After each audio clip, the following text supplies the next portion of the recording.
Igbo ndị m ji eme ọnụ, Igbo ndị jikwa m eme ọnụ.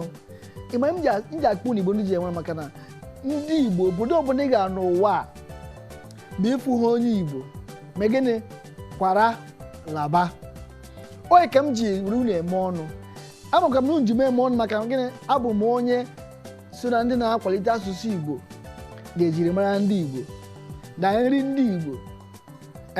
Onye ka m ga-eji were m na-eme gịnị na-eme ọnụ.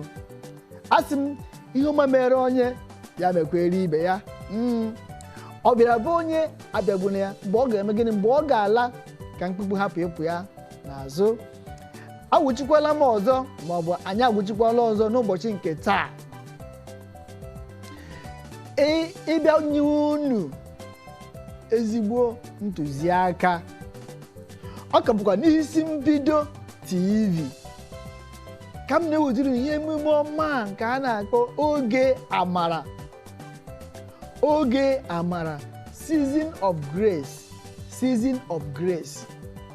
Ọmụ bụkwa nwanne unu nwoke nwa unu nwoke, ọgụ unu nwoke dị unu, MC the Baptist C Obiachụ.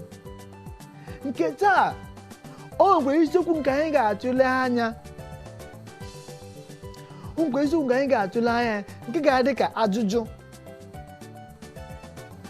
Ndị nne na nna na ndị nkụzi, kedu ndị nwere ebe ọka elu izulite nwata? Ndị nne na nna na ndị nkụzi, kedu ndị nwere ebe ọka dịrị elu izulite nwata? Ihe a bụ isiokwu nke anyị ga-elere anya n'ụbọchị nke taa. Ndụmọdụ nke nọ n'ime ya, mgbazi ọnụ nke nọ n'ime ya, nkasi obi nke nọ n'ime ya, mba nke nọ n'ime ya ka anyị ga-eleba anya n'ụbọchị nke taa. Echefukwana, ya bụ na ị nweghị ike ịnọ n'ụlọ kirie ihe mmemme a kwa ụbọchị, mana ị nwere mgbamgba ekwentị nke nwere ihe a na-akpọ Android n'ime ya, biko mee ihe nke a na-akpọ download StarTime app na foonu gị.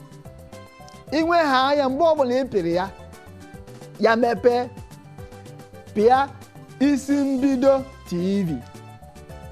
Ịpịja ezigbo TV ya mepee, ị ga-ebe n'oge amara. Iruzie n'oge amara ịfụazie MC the Baptist C. Ị na-ekiri ma nke m megoro eme ma nke a m na-eme n'ụbọchị nke taa.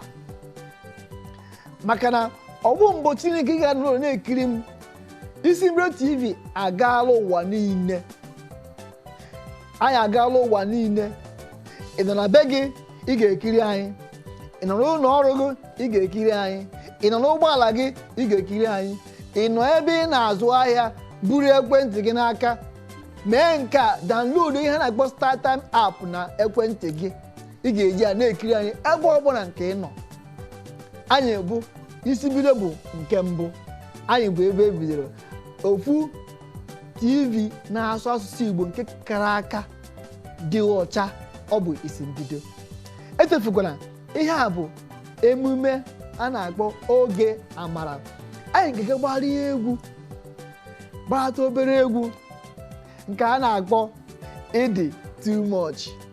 Aha afere egwu ahụ bụ track ya. Aha afere egwu ahụ bụ ịdị too much. Ọ bụ nwanne anyị nwoke nwa afọ ọgụpụta nke a na-akpọ GY.